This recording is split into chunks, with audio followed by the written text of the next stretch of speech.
Olá, pessoal. Eu sou a professora Elisângela Souza e o tema da nossa aula hoje é segurança do trabalho. Poxa, vamos falar sobre segurança do trabalho, sim. A segurança do trabalho nas organizações, ela passou a ter uma obrigatoriedade, tá? Imposta pela legislação trabalhista, exatamente, para uma real necessidade em alcançar o sucesso empresarial num mercado altamente competitivo. Uma empresa que leva a sério a segurança do trabalho, além de proporcionar uma melhor qualidade de vida para os seus colaboradores, né, ela conquista um reconhecimento social importantíssimo para o seu crescimento, como uma organização saudável, de responsabilidade social, que valoriza o seu capital humano, algo muito valorizado pelos consumidores, ok?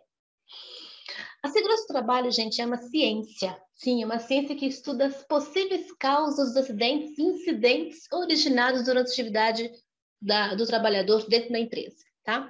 Tem como principal objetivo a prevenção dos acidentes, das doenças ocupacionais e outras formas que podem causar mal ou dano à saúde do profissional. Ela atinge sua finalidade quando consegue proporcionar a ambos, colaborador, líderes, né? Empregado e empregador, um ambiente agradável, ganhando o pão de cada dia e retornar para a família felizes, alegres de terem cumprido mais uma jornada de trabalho em sua vida profissional. Então, nada melhor do que a gente começar a nossa aula já assim, falando sobre aquele vídeo que sempre traz um recadinho para a gente, né? Do que é a segurança do trabalho. E a gente vai começar a segurança do trabalho com o quê? Conscientização.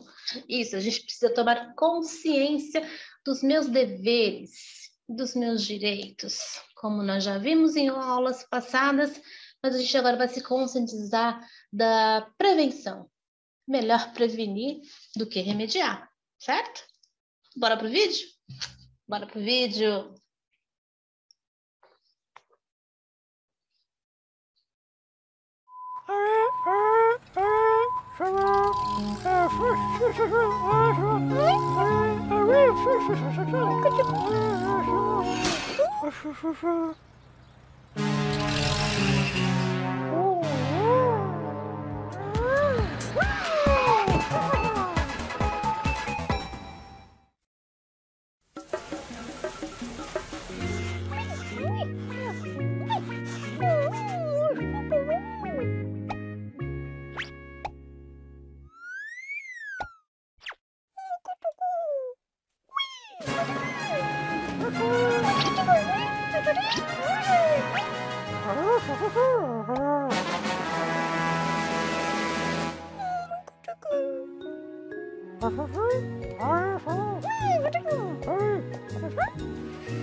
Fantástico, né?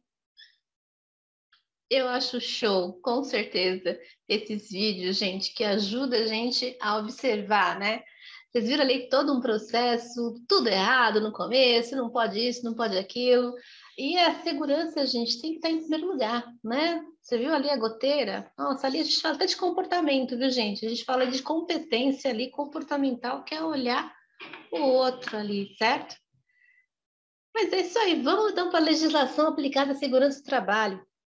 A legislação de segurança do trabalho, gente, além de ser complexa, ela também é muito extensa. Por isso a gente vai ver as normas mais relevantes, tá, da área, ou seja, aquelas que são mais essenciais para o plano de desempenho de qualquer atividade profissional.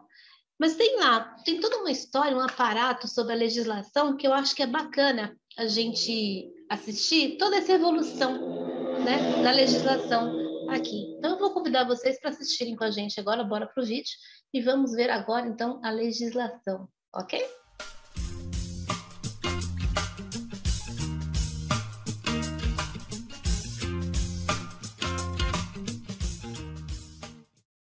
Olá, tudo bem? Meu nome é João Proteção e sou instrutor da Valor Crucial Treinamentos. Nesta série de vídeos, vamos conhecer um pouco sobre as normas regulamentadoras. Mas antes de iniciar com as NRs, vamos aprender sobre o funcionamento das leis no Brasil. A lei máxima é a Constituição, que é um conjunto de leis, normas e regras de um país. A Constituição regula e organiza o funcionamento do Estado, ele que limita os poderes e define os direitos e deveres dos cidadãos. Nenhuma outra lei no país pode entrar em conflito com a Constituição.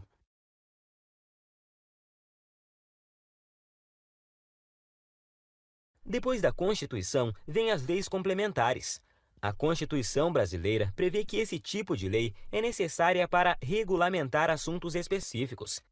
As leis complementares exigem o voto da maioria de todos os parlamentares que compõem a Câmara dos Deputados e o Senado Federal para serem aprovadas. Só é preciso elaborar uma lei complementar quando a Constituição prevê que esse tipo de lei é necessária para regulamentar uma certa matéria.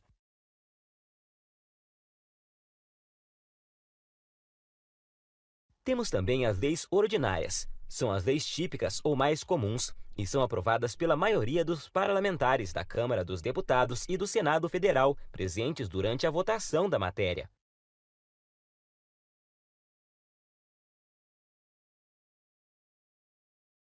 Já as medidas provisórias são editadas pelo Presidente da República em casos de relevância e urgência. Têm força de lei e vigência imediata. Elas perdem validade se não convertidas em lei pelo Congresso Nacional em até 60 dias, prorrogáveis por igual período. Há também os decretos-lei, que são similares às medidas provisórias. Têm força de lei e foram expedidos por presidentes da República em 2 períodos, de 1937 a 1946, conhecido como Estado Novo, e de 1965 a 1989, no regime militar. Os dois períodos são caracterizados pela centralização do poder, nacionalismo, anticomunismo e por seu autoritarismo. A diferença para as medidas provisórias é que não é necessário a conversão em lei pelo Congresso Nacional. Alguns decretos-lei ainda permanecem em vigor.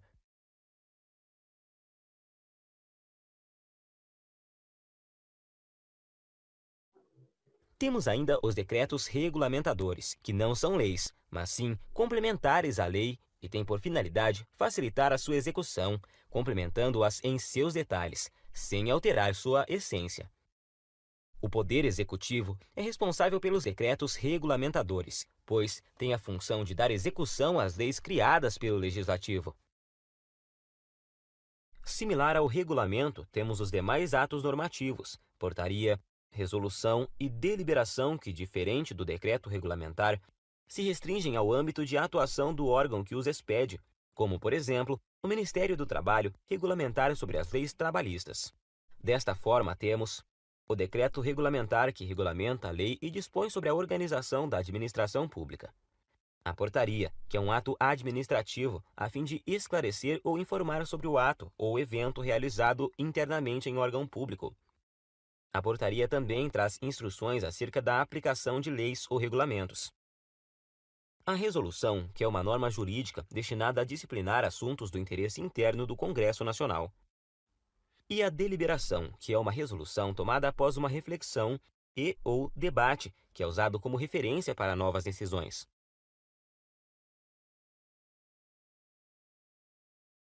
Agora que você já conhece a hierarquia das normas legais, vamos conhecer as normas regulamentadoras. Mas antes, a portaria de número 3.214, de 8 de junho de 1978, que regulamentou a Lei número 6.514, de dezembro de 1977, referente à consolidação das leis trabalhistas relativo à segurança e medicina do trabalho. Esta portaria, emitida pelo Ministério do Trabalho, aprova e dá valor legal às normas regulamentadoras que vamos estudar. As normas regulamentadoras entraram em vigor logo após a publicação desta portaria. Observo que no passar dos anos, estas normas regulamentadoras foram atualizadas, assim como novas normas surgiram. Ressalto a importância de se atualizar periodicamente. A elaboração das normas é de responsabilidade de um grupo tripartite, com representantes dos trabalhadores, empresas e governo, com o objetivo de escutar todos os grupos interessados na atividade econômica em questão e na segurança e saúde do trabalhador. Vamos ver alguns exemplos de participantes do grupo tripartite. Do governo, temos como exemplo o Ministério do Trabalho, Agência Nacional do Petróleo, a Fundacentro, os bombeiros.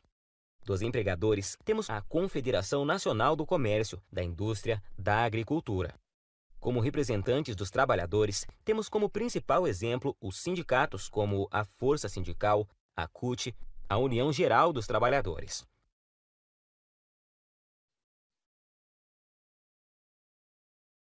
Agora sim, vamos conhecer as normas regulamentadoras, começando pela NR1.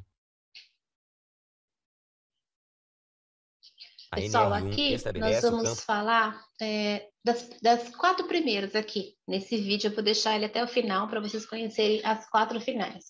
Mas nós vamos só citá-las, tá? Cada uma delas, para que vocês memorizem aí algumas, né? Porque, gente, não é uma coisa assim, vai mudar, não vai mudar. Algumas coisas mudam, não. Mas eu não vou falar de todas elas, eu vou apontar cada uma delas. Mas para a gente só encerrar essa parte do vídeo, acho legal vocês saberem essas primeiras, tá bom? Então segue o vídeo. De aplicações de todas as normas preventivas de segurança e saúde no trabalho urbano, bem como os direitos e obrigações do governo, dos empregadores e dos trabalhadores. A NR1 estabelece que as normas regulamentadoras é de aplicação obrigatória para seletistas, ou seja, para empregos regidos pela consolidação das leis trabalhistas, CLT, que comumente chamamos de trabalhador de carteira assinada. Também define as competências da Superintendência Regional do Trabalho e Emprego, como impor penalidades, embargar obra, interditar estabelecimento, máquina ou equipamento. Destaca um trecho desta norma que diz: Cabe ao empregador cumprir e fazer cumprir as disposições legais e regulamentares sobre segurança e medicina do trabalho. Esse trecho deixa claro que não basta ao empregador apenas definir regras e normas, mas também tem como obrigação fiscalizar se estão sendo cumpridas. Também cabe ao empregador elaborar as ordens de serviço, que é um documento com a função de comunicar ao funcionário qual tarefa ele deverá realizar, os procedimentos a serem adotados e as condições para sua realização, assim como comunicar os riscos e os meios de prevenir doenças e acidentes.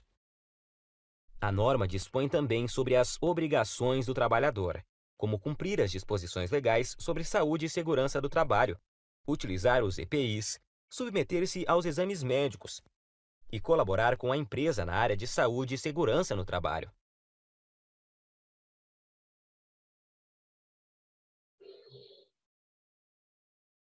A NR2 estabelece que todo estabelecimento novo, antes de iniciar suas atividades ou após modificações substanciais nas instalações e/ou equipamentos, deverá comunicar e solicitar aprovação de suas instalações ao Ministério do Trabalho e Emprego. A aprovação poderá ser a partir de inspeção prévia realizada pelos órgãos regionais ou a partir de declaração de instalações do estabelecimento, conforme modelo anexo da norma, no caso da impossibilidade de realização da inspeção prévia. A partir da aprovação é emitido o CAI, Certificado e Aprovação de Instalações. Esta redação é de 1983 e, apesar de não ter sido revogada, caiu em desuso, principalmente em pequenas e médias empresas, devido à dificuldade do MTE de se fazer cumprir a norma. Apesar do item 2.6 deixar claro que o não cumprimento dessa norma poderá acarretar no impedimento de funcionamento do estabelecimento, o que é um risco real, não é o que ocorre na maioria dos casos. Reforço que a NR2 não foi revogada e sua redação atual deixa claro seu caráter obrigatório.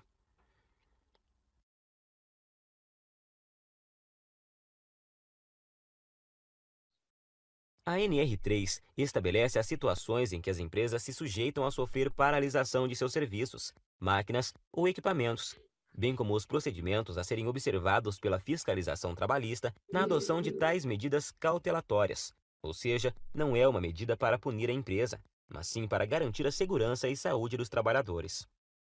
O embargo e a interdição são medidas urgentes, adotadas a partir da constatação de situação de trabalho que caracterize risco grave e iminente ao trabalhador. As medidas punitivas são os autos de infração.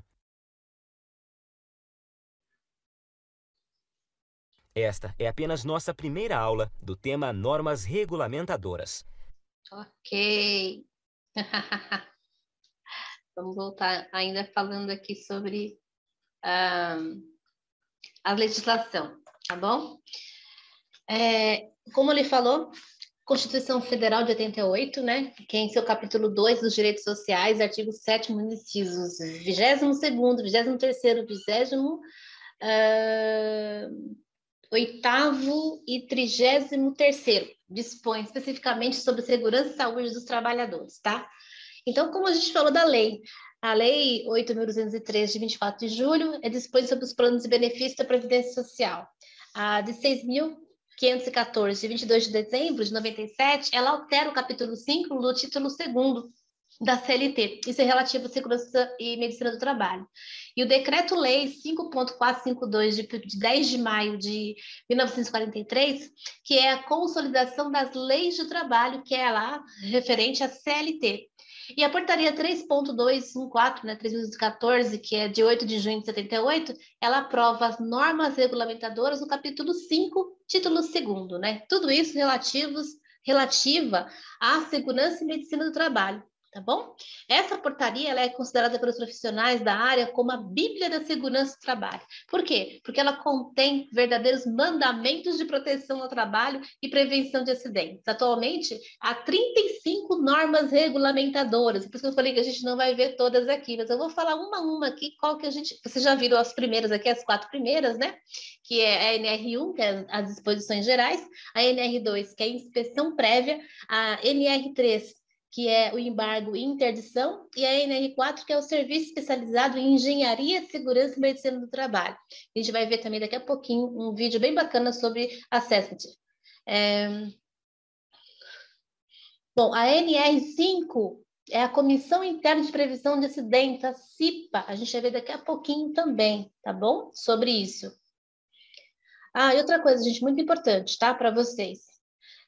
Como a gente colocou aqui as várias leis, né, que regem a área de segurança do trabalho, se vocês quiserem depois consultar as leis, todas elas relacionadas a essa área, na íntegra, lá no site do Ministério do Trabalho e Emprego, tem lá disponível. É só vocês entrarem lá em www.mte.gov.br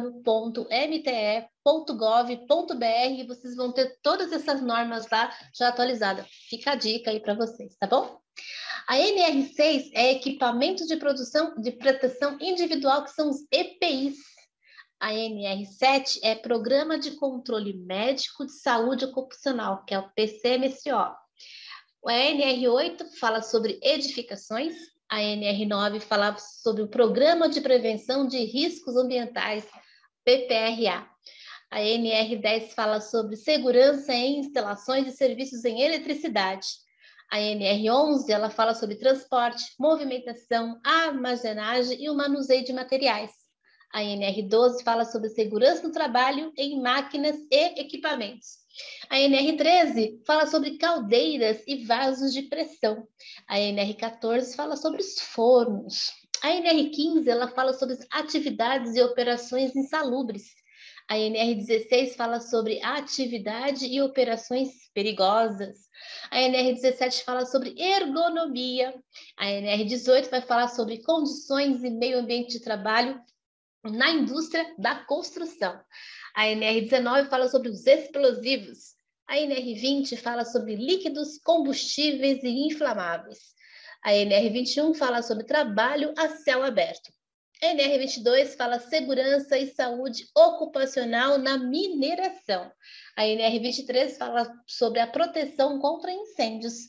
A NR24 vai falar sobre as condições sanitárias e de conforto nos locais de trabalho. A NR25 vai falar sobre resíduos industriais. NR26, sinalização de segurança. NR27, registro profissional do técnico de segurança do trabalho. A NR28, fiscalização e penalidades. A NR29, segurança e saúde no trabalho portuário.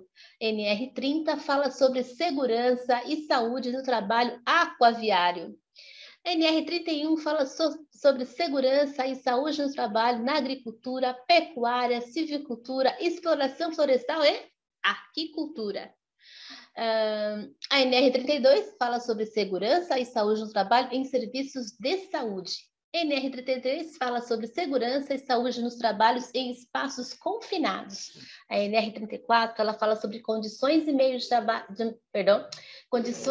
ambiente de trabalho na indústria da construção e reparação naval. E a NR35 fala sobre o trabalho em altura. Ufa! Então, são bastante normas aí que a gente tem que seguir e que realmente está dentro de toda a legislação, tá? Então, nós vamos falar sobre todas elas, não. Mas vamos falar agora sobre uma delas, que é a Comissão Interna de Prevenção de Acidentes. Isso, como é que funciona, né? Como é que eu faço para participar de uma CIPA, né? A Comissão Interna de Prevenção de Acidentes. Ela tem como objetivo a prevenção de acidentes e doenças decorrentes do trabalho, de modo a tornar compatível permanentemente o trabalho com a preservação da vida e a promoção da saúde do trabalhador. Mas como que surgiu aí a CIPA? Como sempre, vamos para o vídeo, porque o vídeo ele marca, lembrando que a gente aprende assistindo, vendo, ouvindo. Bora para o vídeo? Pega a pipoca.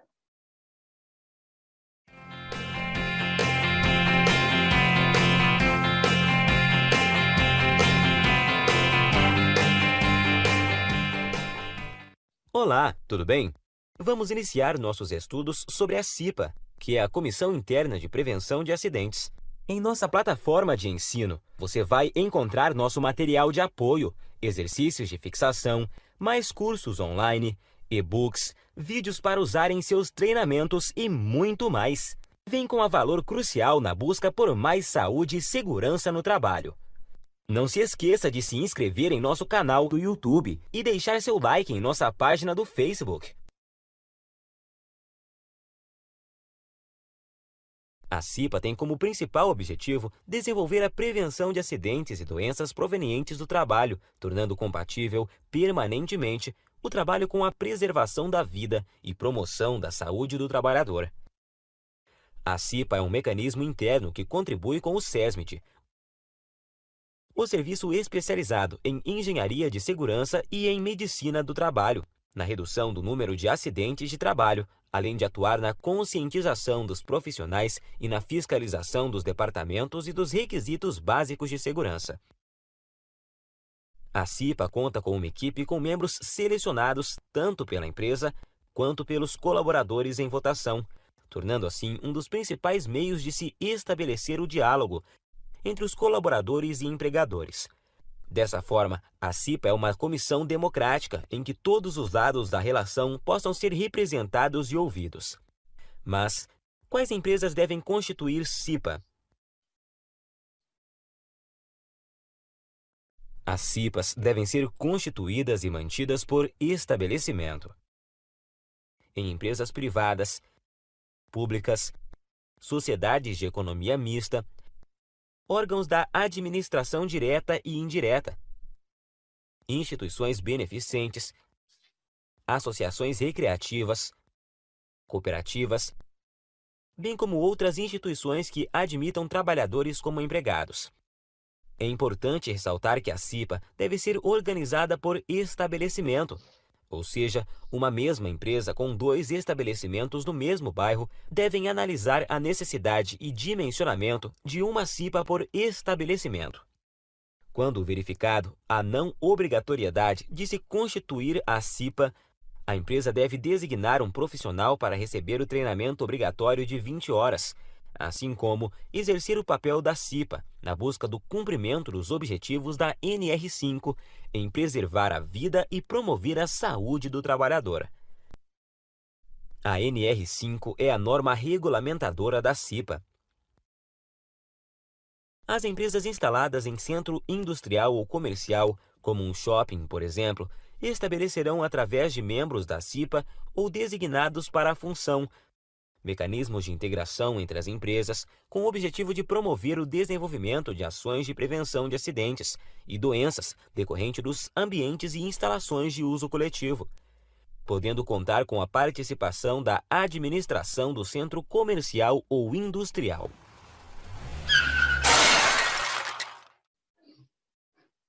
Como comentei, a CIPA será composta de representantes do empregador e dos empregados, e o seu dimensionamento realizado de acordo com o quadro 1 da NR5, como veremos em nossas próximas aulas. Os representantes dos empregadores titulares e suplentes serão por eles designados. Os representantes dos empregados titulares e suplentes serão eleitos em votação secreta do qual participem, independentemente de filiação sindical ou cargo, como eleitor ou candidato, exclusivamente os empregados que serão representados pela CIPA a ser eleita. O mandato dos membros eleitos da CIPA terá a duração de 1 ano, permitida uma reeleição. É vedada a dispensa arbitrária ou sem justa causa do empregado eleito para a CIPA, desde o registro de sua candidatura, até 1 ano após o final de seu mandato. O empregador designará entre seus representantes o presidente da CIPA e os representantes dos empregados escolherão entre os titulares o vice-presidente. Vejamos algumas observações. Não é vedada a dispensa com justa causa. Desta forma, ser membro eleito da CIPA não dá ao trabalhador direitos especiais em relação às regras da empresa. Membros indicados pelo empregador não têm direito a essa estabilidade no emprego e a duração de seu mandato é definida pelo empregador. E a estabilidade inicia no registro da candidatura até a data de apuração. Os eleitos mantêm a estabilidade até 1 ano após o final de seu mandato.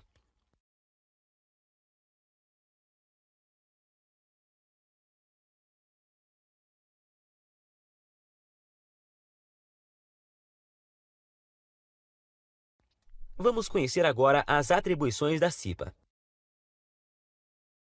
Identificar os riscos do processo de trabalho e elaborar o mapa de riscos. Em nosso curso Análise de Risco e Mapa de Riscos, disponível em nossa plataforma de ensino, você aprenderá a identificar os perigos e riscos e elaborar o mapa de riscos. Elaborar plano de trabalho que possibilite a ação preventiva na solução de problemas de segurança e saúde no trabalho. Participar da implementação e do controle de qualidade das medidas de prevenção necessárias. Realizar periodicamente verificações nos ambientes e condições de trabalho. Realizar a cada reunião a avaliação do cumprimento das metas fixadas. Divulgar aos trabalhadores informações relativas à segurança e saúde no trabalho. Colaborar no desenvolvimento e implementação do PCMSO e PPRA e de outros programas relacionados à segurança e saúde no trabalho. Participar em conjunto com o SESMIT da análise das causas das doenças e acidentes do trabalho e propor medidas de solução.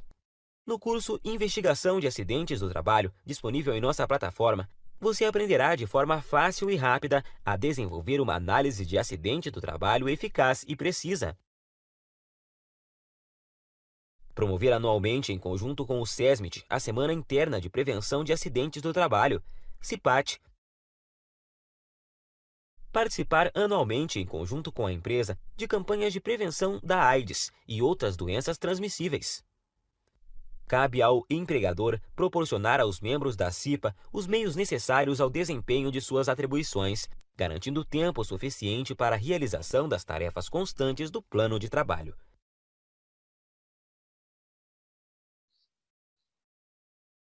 Esta foi nossa aula sobre as atribuições da CIPA. Em nossa próxima aula, seguiremos... Muito bem. Vamos seguir aqui. Eu vou falar um pouquinho sobre atribuições, sim. Os representantes dos empregados, titulares e suplentes serão designados por eles, né? E os representantes dos empregados, titulares e suplentes serão eleitos e discutidos no secreto. Você viu lá, o voto é secreto, do qual participa, independente da filiação sindical, exclusivamente dos empregados interessados, tá bom? O mandato dos membros eleitos da CIPA, como a gente viu, é 1 ano, tá? E é permitido sim a reeleição, tá, gente? A CIPA, ela tem várias outras atribuições ali que a gente pode falar aqui. Até lembra que a gente vai repetir algumas coisas, que é identificar os riscos do processo de trabalho e elaborar um mapa de riscos. Ele falou muito desse mapa de riscos, né? E o mapa de risco está associado ao SESMIT, que nós vamos ver agora, que é a elaboração do plano de trabalho, todas aquelas regras que ele trouxe ali agora. Tem que divulgar os trabalhadores, fazer as verificações dos ambientes periodicamente, participar da reunião, realizar a reunião para que a gente possa avaliar as metas, né? Tudo isso. Então, vamos ver um pouquinho sobre isso, sobre o serviço especializado em engenharia de segurança e medicina do trabalho, que aí já vai consolidar exatamente isso. Então, nós vimos as atribuições da CIPA. Esse serviço especializado que a gente está falando, que é o SESMIT, ele tem uma história, e a gente vai ouvir a história, realmente, como que foi criado tudo isso. Porque às vezes a gente vê, né, a CIPA, a gente vê o pessoal votando, faz isso, faz aquilo, mas a gente não sabe de onde surgiu, né? Então aí vocês vão ter um pouquinho de história. Vai ser uma história bem completa, eu achei sensacional essa história, que já agrupa tudo e tira a dúvida já historicamente, de como que foi criado, como nós chegamos até aqui, né? Então, isso aí é fantástico. Eu gosto muito dos vídeos por causa disso, gente, porque faz a gente fixar mais ainda o nosso conhecimento, tá bom? Bora pro vídeo. Olá, para quem não me conhece, meu nome é Ana Paula Borges, técnica em segurança do trabalho, criadora do site Segurança do Trabalho Sempre, do aplicativo de segurança do trabalho STS. Vou deixar o link de ambos logo aqui abaixo do vídeo. Bem, hoje vamos falar sobre o SESMIT. O que é SESMIT? SESMIT é normatizado pela NR4, é uma sigla que significa Serviço Especializado em Engenharia de Segurança e em Medicina do Trabalho. O SESMIT foi criado em 1972, em um momento que o Brasil era o campeão mundial em acidentes e doenças relacionadas ao trabalho. Diante dessa situação crítica que o país se encontrava, o governo precisava adotar uma medida de impacto para reverter aquele quadro. Havia também uma pressão externa muito grande da OIT, a Organização Internacional do Trabalho. E como consequência disso, foi então instituído a criação do SESMIT. No começo, o SESMIT enfrentou muitas dificuldades, já que era uma experiência nova para aquelas pessoas e não existia em outros países, pois o SESMIT foi um modelo 100% brasileiro. Essa condição forçou aos primeiros profissionais, formados através de um plano emergencial, a serem autodidatas na forma de se fazer segurança e saúde no trabalho. Outro problema também muito enfrentado naquela época era a aceitação e o entendimento tanto por parte dos empregadores quanto por parte dos trabalhadores. Porém, ao longo do tempo, foi havendo um acúmulo de experiências desses profissionais e o Brasil então se tornou referência para vários países concernente à segurança e saúde no trabalho. O SESMIT também impulsionou a CIPA de tal forma que em 1978 passou a figurar na Constituição Federal. Esses profissionais foram buscando uma linha de ação para padronizar a conduta profissional. Contudo, ainda nos dias de hoje, existe uma necessidade muito grande de se estimular a prática para obter, assim, melhores resultados. Mas para que ele serve? Quais são as atribuições do SESMIT? O SESMIT é uma equipe de profissionais especializados que tem como principal objetivo promover a saúde e proteger a integridade física dos trabalhadores, buscando a melhor adaptação do trabalho ao homem e a eliminação ou controle dos riscos existentes no trabalho. Ele promove a realização de atividades de conscientização, educação e orientação dos colaboradores, agindo na prevenção de acidentes no trabalho e doenças ocupacionais. Esse trabalho pode ser realizado por meio de campanhas internas, quanto programas permanentes, como o PPRA e PCMSO, por exemplo. Uma das funções desses profissionais é treinar, apoiar e colaborar com a CIPA, criando assim uma rede de prevenção de acidentes entre os seus colaboradores. Eles são um benefício para as empresas e para os trabalhadores, pois os ajudam a trabalhar de maneira segura e correta de acordo com a CLT. Mas quais são os profissionais que formam o SESMIT? O SESMIT é formado pelo técnico em segurança do trabalho, engenheiro de segurança do trabalho, enfermeiro do trabalho, auxiliar de enfermagem do trabalho e pelo médico do trabalho. Cada um desses profissionais desempenha uma função específica dentro da empresa. Os médicos, por exemplo, são responsáveis pelas questões relacionadas à saúde, realizando consultas, atendimentos médicos, prescrição de medicamentos, assim como cuidam da prevenção de doenças dos funcionários da empresa, realizando diagnósticos, tratamentos, campanhas de vacinação e ainda coordenam diversos projetos em relação à saúde do trabalhador. Já os enfermeiros do trabalho e auxiliar de enfermagem do trabalho agem como parceria aos médicos, dando toda a assistência necessária aos pacientes, fazendo levantamento de doenças profissionais e lesões traumáticas, investigando possíveis relações com as atividades funcionais, prestam também primeiros socorros no local de trabalho, em caso de acidente ou doença, fazendo curativos, imobilizações, administrando medicamentos e tratamentos e, por fim, providenciando o posterior atendimento médico adequado, atuando assim juntamente com o médico na prevenção de doenças e recomendações. Já o técnico em segurança do trabalho e engenheiro de segurança do trabalho fazem parte da equipe operacional, O técnico, informando ao empregador, através de parecer técnico, sobre os riscos existentes nos ambientes de trabalho, bem como orientá-los sobre as medidas de eliminação e neutralização, executam programas de prevenção de acidentes e doenças profissionais, implementam política de segurança do trabalho, avaliando área e desenvolvendo ações educativas, como debates, encontros, campanhas, palestras, treinamentos, e além de todos esses recursos, utilizam também outros de ordem didática e pedagógica com o objetivo de divulgar as normas de segurança e higiene do trabalho.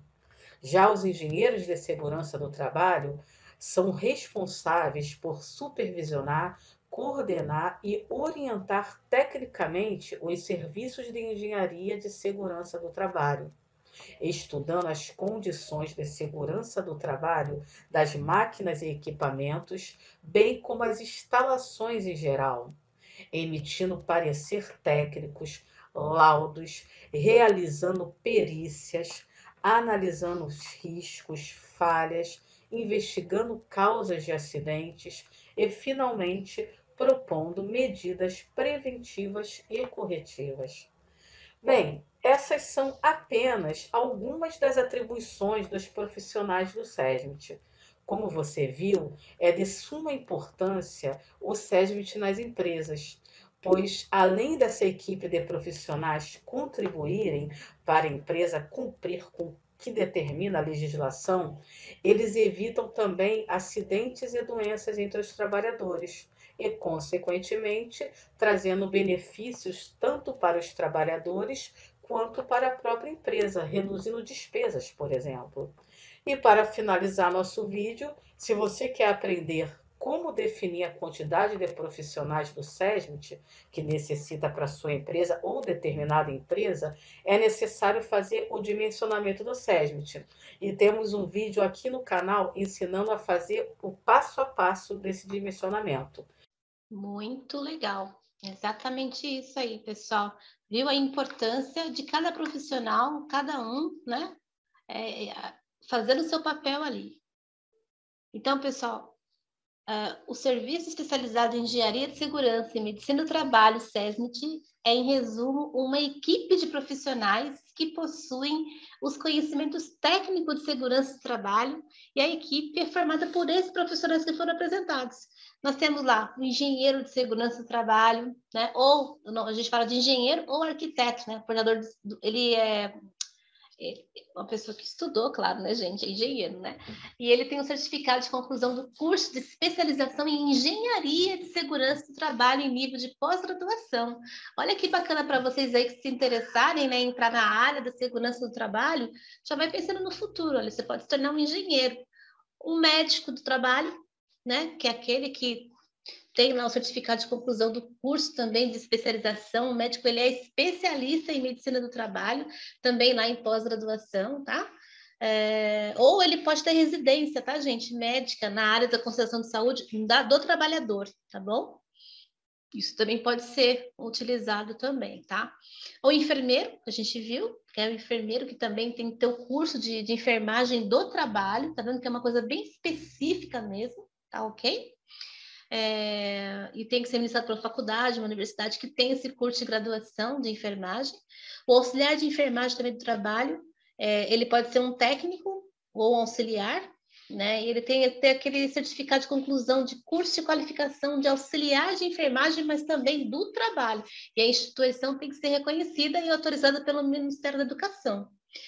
O técnico de segurança do trabalho é ele que é o portador de comprovação de registro profissional expedido pelo Ministério do Trabalho, tá bom? Então, tanto o médico, a enfermeira, o auxiliar de enfermagem do trabalho técnico, eles analisam o PCMCO, que é aquele documento que a gente faz, né, dos exames, tá ok? E dentro das atribuições ainda do SESMIT, compete aos profissionais, né, aplicar seus conhecimentos na engenharia de segurança e medicina do trabalho. Inclusive, tem que ter conhecimento, tá, gente? das máquinas, equipamentos, para que eles possam ali verificar e eliminar os riscos à saúde do trabalhador, do colaborador. Ele pode determinar também quando esgotado todos os meios conhecidos para a eliminação dos riscos e se persistir, mesmo reduzido a utilização pelo trabalhador de equipamentos de proteção individual, que são os EPIs, de acordo com a NR6, ele também pode ver a intensidade ou característica do agente que assim o exija. Ele pode colaborar quando ele é solicitado para a implantação de novas instalações físicas e tecnológicas. Ele pode se responsabilizar tecnicamente pela orientação quanto ao cumprimento das normas aplicáveis de cada atividade executada pela empresa e pelos os estabelecimentos. Ele pode manter e ele deve manter uma relação permanente com a CIPA, tá? Você viu como é importante, né? A gente sempre conhecer tudo para poder interligar vocês que vão, não só como trabalhadores, mas também como proprietários da empresa, né?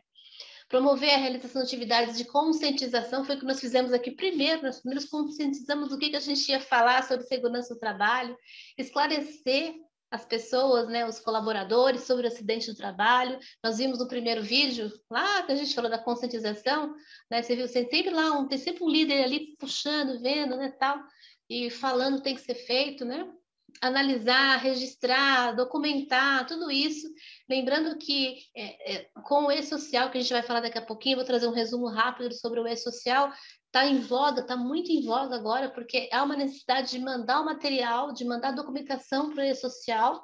Eu vou dar uma aula específica para vocês sobre e-social, onde tem que registrar os dados e atualizar esses dados dos trabalhos, né, desses documentos, todos têm que ser encaminhados, né?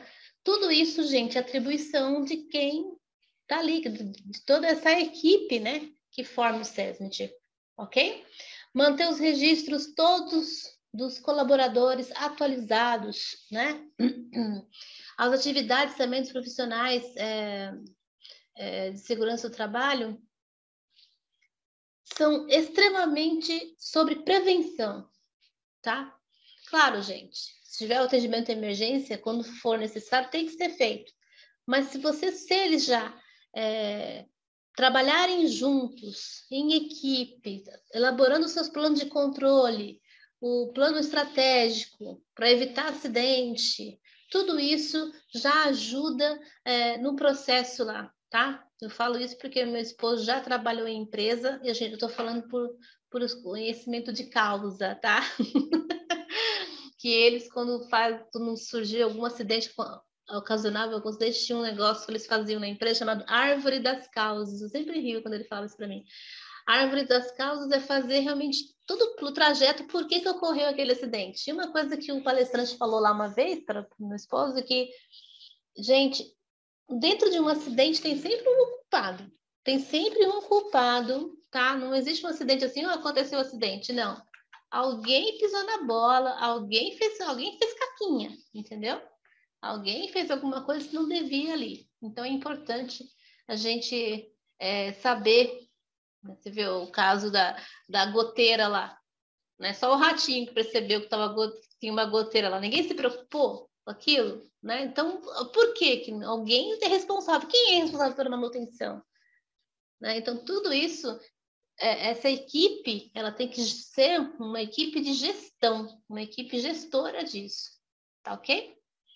Agora sim, gente, eu vou trazer um vídeo para vocês agora, falando exatamente o que eu falei agora para vocês, a importância de ter tudo isso, a documentação tudo certinho, para enviar exatamente para o e-social. Então, eu trouxe um resumo para vocês aqui agora, muito bacana, que vai ajudar a elucidar vocês um pouquinho sobre o e-social que está em voga, e que esse ano já entram mais empresas, né? Acho que finaliza, acho que o órgão público também entra esse ano para encaminhar os dados, tá bom?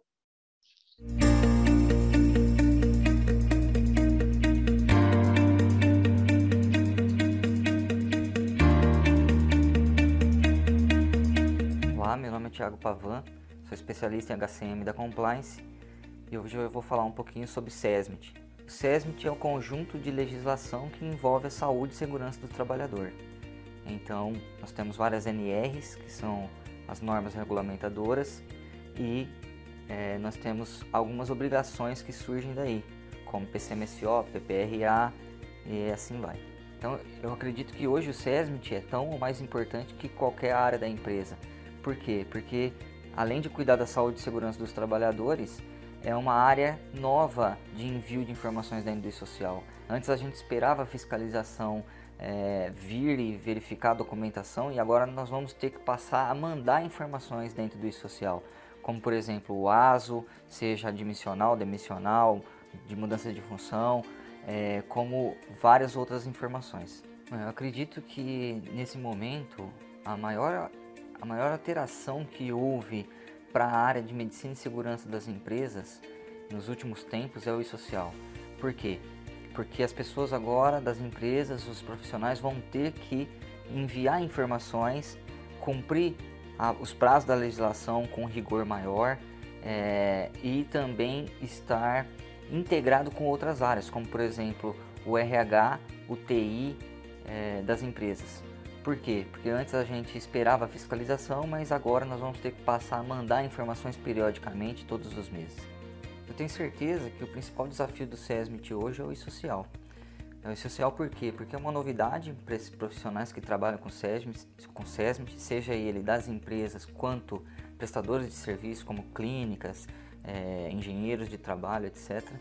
E como uma novidade que a gente vai passar a deixar de ser passivo, né, esperar a legislação para ser ativo, mandar informações para o governo, a gente precisa, em primeiro lugar, conhecer o e-social, se preparar para o e-social e verificar as ferramentas que a gente precisa para cumprir a legislação e a obrigatoriedade, enviar os arquivos, fazer a mensageria e, com certeza, agir antes do prazo, né? Se preparar, agir para chegar na hora que for realmente a virada do e-social, a gente não encontre aí percalços e não consiga cumprir a legislação.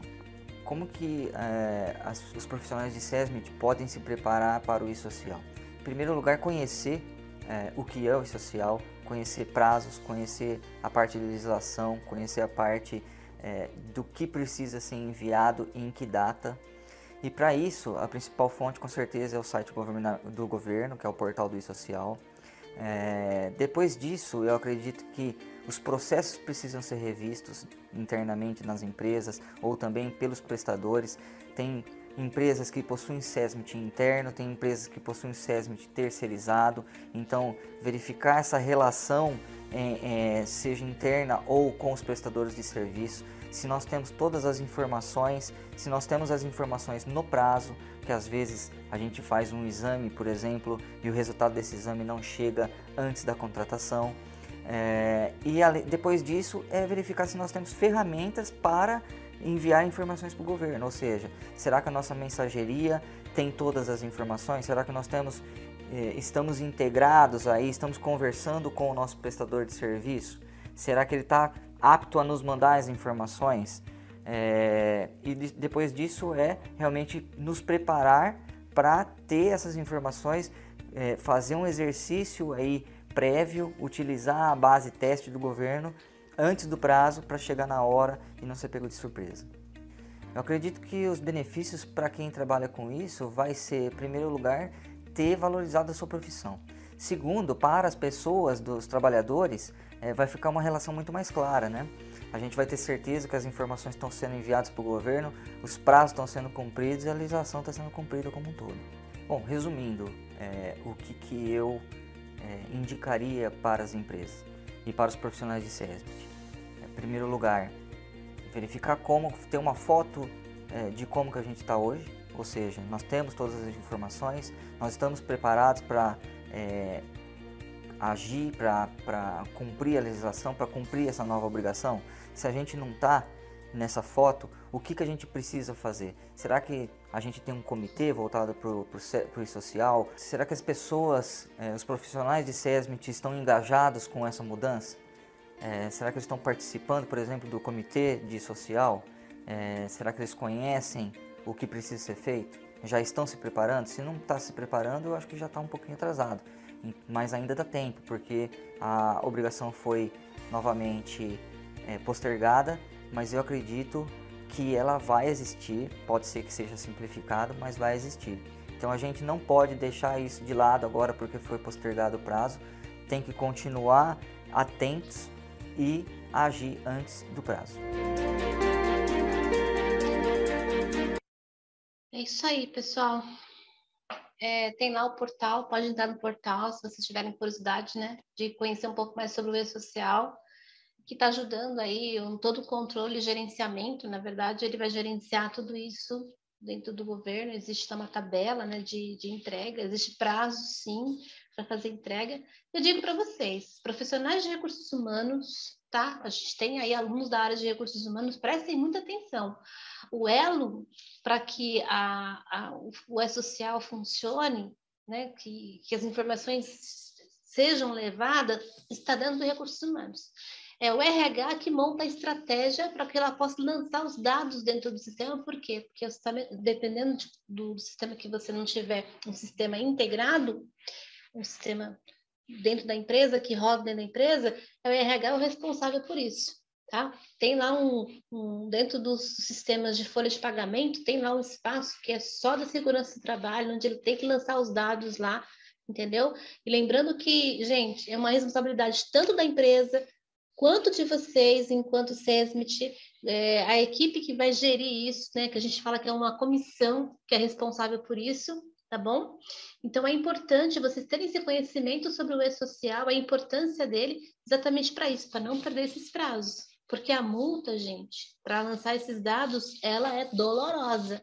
A multa é pesada, entendeu? A mão do governo em cima do e-social está muito pesada. Então, eu sugiro aí para vocês, profissionais de recursos humanos, fiquem atentos, que a responsabilidade está sobrecarregada, sobrecaindo sobre vocês, na verdade, né? Está caindo sobre vocês, vocês vão se sobrecarregar no começo, mas lembre-se que vai ter dia que não vai funcionar. Eu mesmo participo de uma associação aqui em São Paulo, né? Eu vejo lá o pessoal se matando para mandar as informações, porque é um sistema, não sabe se foi, se enviou, se não enviou.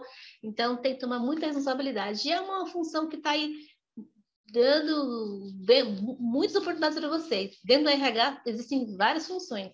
E essa função que eu estou falando, que trata disso, é o DP, o Departamento Pessoal. E aí o RH estratégico é que faz com que todos os gestores, todas as lideranças se unam em favor tanto da empresa quanto do governo ali, para que o trabalhador não fique ali perdido. Mas lembrando que o colaborador também tem sua responsabilidade, porque se ele não entregar a documentação no prazo, ele também prejudica a empresa. Então, tem que tomar muito cuidado com isso também. A gente pensa que é só da empresa o problema? Não, o problema é de todos, ok? Estamos indo para o final da nossa aula, gente. Tá acabando. Pois é, tá acabando. E hoje nós vamos encerrar nossa aula com uma frase. Como sempre, a gente termina aqui com uma frase.